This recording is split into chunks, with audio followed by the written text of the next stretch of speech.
Friends, ಇವತ್ತು ತುಂಬಾ ಒಂದು ವಿಶೇಷವಾದಂತಹ ರೆಸಿಪಿ ಮಾಡ್ತಾ ಇದ್ದೀನಿ. ಸ್ವೀಟ್ ರೆಸಿಪಿ ಮಾಡ್ತಾ ಇದ್ದೀನಿ. ಇದರ ಹೆಸರು, ಇದನ್ನ ದೊಂಬ್ರಾಟ್ ಮತ್ತೆ ಸೋರೆಕಾಯಿ ಹಲ್ವಾ ಅಂತ ಎರಡು ಹೆಸರಿಂದ ಕರೀತಾರೆ. ಮದುವೆ ಮನೆಗಳಲ್ಲಿ ಒಂದೊಂದೇ ಸ್ಪೂನ್ ಹಾಕ್ತಾರೆ. ತುಂಬಾ ಟೇಸ್ಟಿ ಆಗಿರುತ್ತೆ, ತಿನ್ಬೇಕು ಅನ್ಸ್ತಾ ಇರುತ್ತೆ. ಅದನ್ನ ಮಾಡೋದು ಹೇಗೆ ನೋಡೋಣ ಬನ್ನಿ.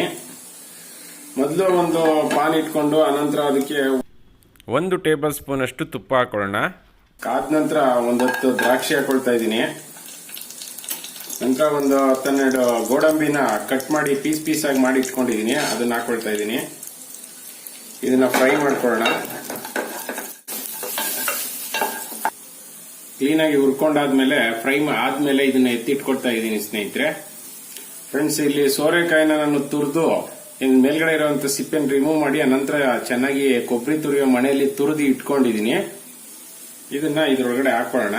ಈ ಸೋರೆಕಾಯಿ ಏನಿದೆ ಸ್ನೇಹಿತರೆ, ಇದನ್ನ ನಾನು ಅರ್ಧ ಕೆಜಿ ತಗೊಂಡಿದ್ದೆ.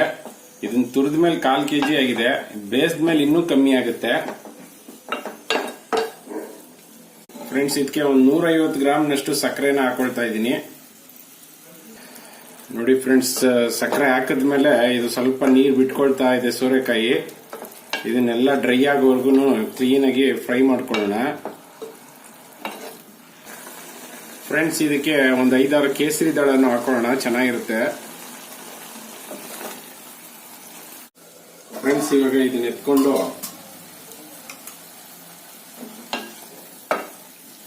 ಕ್ಲೀನ್ ಆಗಿ ಮಿಕ್ಸ್ ಮಾಡಿ ಅನಂತರ 1 ಟೇಬಲ್ ಸ್ಪೂನ್ ಅಷ್ಟು ತುಪ್ಪ ಹಾಕೊಳ್ಳೋಣ. ಸೊ ಇದು ಸಾಕಾಗ್ತಾ ಇಲ್ಲ, ಇನ್ನೊಂದು ಅರ್ಧ ಟೇಬಲ್ ಸ್ಪೂನ್ ಅಷ್ಟು ತುಪ್ಪ ಹಾಕೊಳ್ತೀನಿ. ಟೋಟಲ್ 1.5 ಟೇಬಲ್ ಸ್ಪೂನ್ ಅಷ್ಟು ತುಪ್ಪ ಹಾಕಿದ್ದೀನಿ ಇದಕ್ಕೆ. ಇವಾಗ ಮೇನ್ ಏನಂದ್ರೆ ಫ್ರೆಂಡ್ಸ್, ಇದು ತುಪ್ಪ ಹಾಕಿದಷ್ಟು ಟೇಸ್ಟ್ ಬರುತ್ತೆ. ತುಂಬಾ ಜಾಸ್ತಿನೂ ಬೇಡ, ನಮಗಮ ಅಂತ ಇದೆ. ಈಗ ಸ್ನೇಹಿತರೆ, ಇದಕ್ಕೆ ಕೋವಾ ಹಾಕೊಳ್ಳೋಣ. ಈ ಕೋವಾ ಒಂದು 50 ಗ್ರಾಮ್ ಇದೆ, ಹಾಕೊಳ್ಳೋಣ.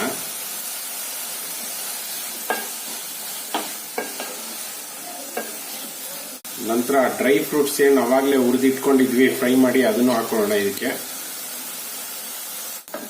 ಈ ದೊಂಬ್ರಾಟ್ ಏನಿದೆ ಸ್ನೇಹಿತರೆ, ಇದು ಚೆನ್ನಾಗಿ ಬೇಯಬೇಕು.